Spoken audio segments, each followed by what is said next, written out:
Trump looking pouty and petulant abroad while under attack at home. The continuing fallout from the Midterms 2018. Ed Blakely is a former Washington insider now living in Sydney, Australia. My name is Sean Britton from the radio station 2SCR. Each week we have a chat about the latest news and politics from out of the US of A. Find us on iTunes, Whooshka, Facebook and Twitter at US of Ed. Trump in France, he was pouting, petulant and couldn't wait to get clear so he could flame French President Emmanuel Macron on his favourite diplomatic device, Twitter. Quite a performance, Ed. Oh, really deep. He couldn't drive 60 kilometers to a for the burial ground for the First World War soldiers, but he could spend a lot of time on his Twitter at the same period, berating his host. This is amazing. Even staunch Trumpites were amazed and saddened. But even worse, on the 11th, he did not go to the Arlington Cemetery, which is right next door. You can walk there from the White House to lay a wreath at the unknown soldier. He is the first president since, I think, Calvin Coolidge not to do that. California is burning. Looking at the coverage, Ed, I've been reminded of a few of the root causes you mentioned last time we spoke about big fires in the state. Any thoughts? Well, it's a real shame. It looks like the kind of epidemic that we're going to have that's going to be continuing. And this is a climate change issue, as well as a human change issue. On the climate change sides, of course, the droughts are getting longer, and that's affecting the trees and things at their roots. So any spark, anything will set them off. But the bigger change is the fact that there are 35 million Californians, and some of them are living in the hills, places were not habitated when I was in the university there. So I wrote a paper about 30, 40 years ago that said people in the hills are the fire danger, not the trees. And this danger continues, and you add fuel, houses, furniture, and things like this to these, some of them automatic fires, as you know. The gum trees do burn on schedule. And when they burn down a house, that makes more fuel to burn down more things. So California is going to have to do the unthinkable, and that is restrict people from living in those environments. Even looking at it as an Australian, the images coming out of that one are absolutely extraordinary. Let's get back on midterms. Since midterms, we've seen the White House and CNN come to blows, starting with that fire exchange between Trump and reporter Jim Acosta. Doctored footage was released by the White House, amongst other moves to justify their decision. CNN is now suing the administration.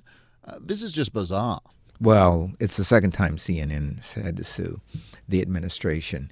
And the administration is looking forward to this suit so they can tell more lies about CNN.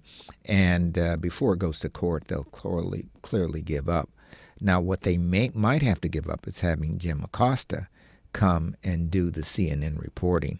That would be a shame because he's right in Trump's face. But let's hope it doesn't end up there. Trump is at his lowest period ever. The night of the election, as all of us will recall, he was jubilant. He thought we've retained the Senate. We're going to get more people in the Senate. The House is going to be very close. We did a great job. And then this small trickle turned it into a wave, and then it turned into a tornado. And now it's a tsunami. There are still Democrats being elected to the House, and the Senate races are very tight. Indeed, since we last spoke, Christian Sinema has been elected to the Senate, the first Democrat Arizona has made senator in, I believe, 30 years. Yes, and the first woman ever. And you notice how her opponent was gracious, smart, intelligent, and her reward for that is she will get the McCain seat, which comes vacant again in 2019. Had she been nasty, the governor would have been tough to give her that seat, but I think she'll get it. So both women will be in the Senate, as I predicted earlier. We actually still don't have a winner in Florida. The recount has hit its deadline without a clear winner, and Trump and the Republicans are fuming. Well, I think Nelson will win this. He said some things he wants to regret now, but I think he will regret having said these things because when he gets to the Senate, he's always posited himself as not a Trump person. And so he doesn't want to give Trump any air on this. The reason he got in was the Puerto Ricans. He went to Puerto Rico and actually did things for the Puerto Ricans. And when they came to settle in, he helped them. So the squeaky vote was the Puerto Rican squeak in. And he should be grateful to be in. I hope he doesn't become a Trump clone. In related news to this one, the Migrant Caravan has all but disappeared from the news since midterms. It's certainly disappeared from all the Trump and Republican attention it was getting, but it absolutely still is on its way. What now? No, how amazing. It couldn't have been a political stunt or trick. And we have all those troops, 15,000 troops, $10 million worth of troops stationed on the Texas border, and the migrants are going toward the Arizona border. The closest troops in Arizona are 90 miles away from the border. Now, unless they have some great howitzers or they actually have food for the migrants when they cross the border, the purpose for their being there is not really clear. Before we get into the who's who of the Trump administration right now, North Korea reports the Hermit Nation is increasing its number of missile bases, contrary to the great big beautiful deals being done with Donald Trump. They're still not testing any more missiles, but do we know enough yet to be concerned? Oh, yes, we are concerned. These are missiles that really work. They could strike California and Okinawa for sure. Is everybody smarter than Trump? Here they go and create this cloud. We're being friendly. And right behind his back, they build more slick, smart installation because Trump loses the plot. He only has about 3 minutes worth of clear reckoning on any subject. Maybe he has ADD. I don't know what's going on. But when he took his mind off the ball, they did what the hell they wanted.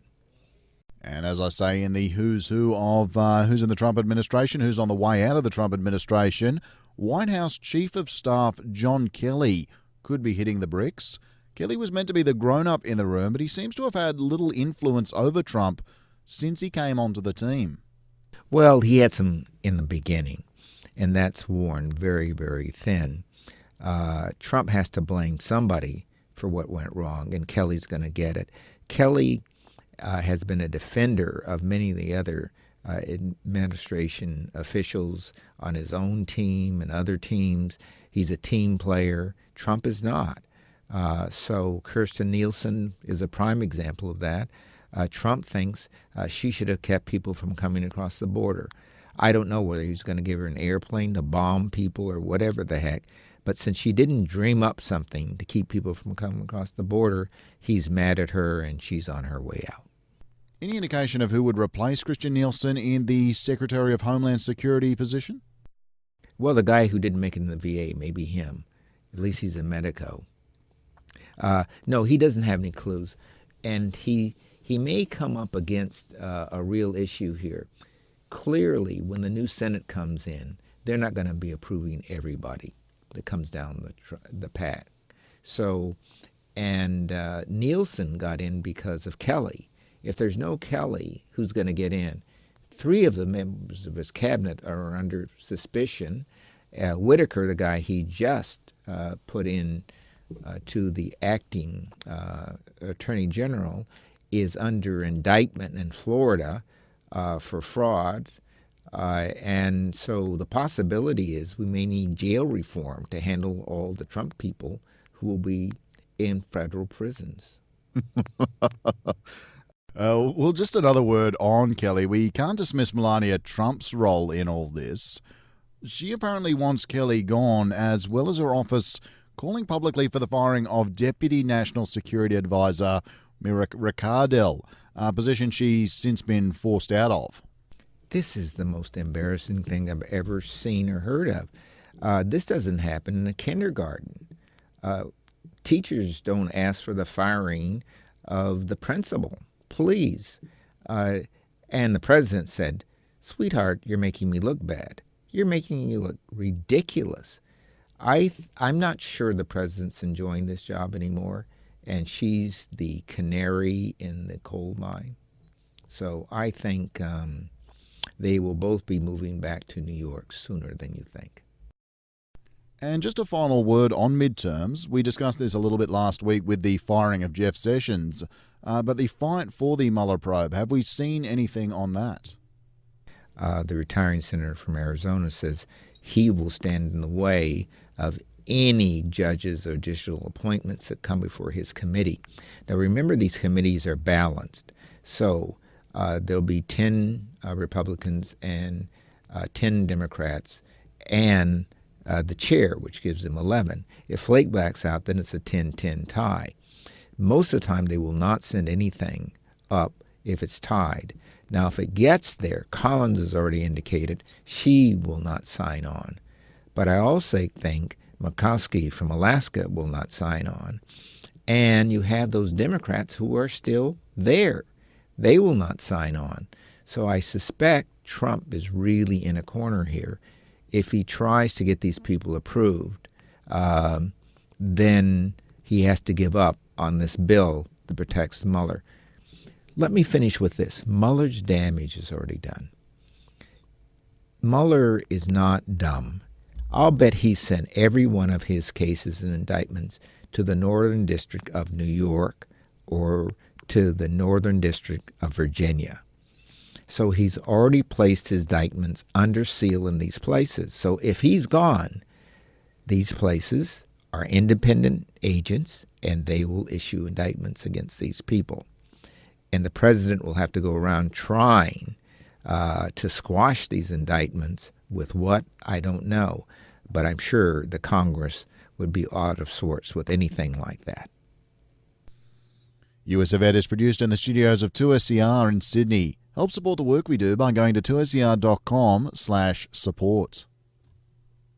Ed and I'll be back next week to talk the latest in American news and politics. Subscribe on iTunes and Whooshka to stay up to date, and show us some love on Facebook and Twitter at US.